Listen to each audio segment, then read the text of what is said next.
News এই মুহূর্তে। জাল পাসপোর্ট মামলা ইডির হানা, চাকদার পড়ারি গ্রামে ইডির তল্লাশি কোথায়, আরো ডিটেল জানাবে অনুপ রয়েছে আমার সঙ্গে। অনুপ, জাল পাসপোর্ট মামলায় ইডির পক্ষ থেকে সকাল থেকে তল্লাশি অভিযান, যে চাকদার পপারি গ্রামে সেখানে কিন্তু ইডির পক্ষ থেকে সকাল থেকে অভিযান চলছে।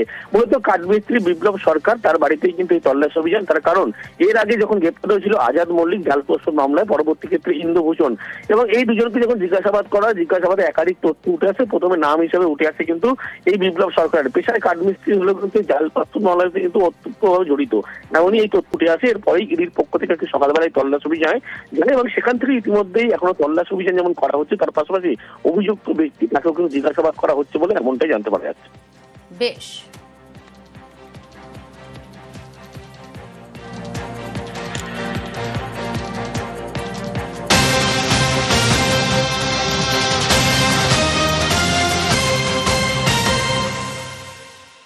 আজ গ্রুপ সি গ্রুপ ডি অযোগ্য তালিকা প্রকাশ। তালিকায় গ্রুপ সি গ্রুপ ডি মিলিয়ে প্রায় ৩,৫০০ অযোগ্য। বিকেলে এসএসসি সাইটে পাওয়া যাবে তালিকা। গ্রুপ সি ও গ্রুপ ডি আলাদা আলাদা তালিকা প্রকাশ। সন্ধ্যের পর নয়া বিজ্ঞপ্তি অনুযায়ী আবেদন প্রক্রিয়া।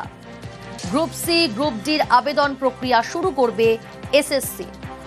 আজ গ্রুপ সি গ্রুপ ডি অযোগ্য তালিকা প্রকাশ। তালিকায় গ্রুপ সি গ্রুপ ডি মিলিয়ে প্রায় ৩,৫০০ অযোগ্য।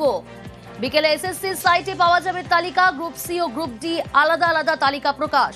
সন্ধ্যের পর নয়া বিজ্ঞপ্তি অনুযায়ী আবেদন প্রক্রিয়া। গ্রুপ সি গ্রুপ ডির আবেদন প্রক্রিয়া শুরু করবে এসএসসি।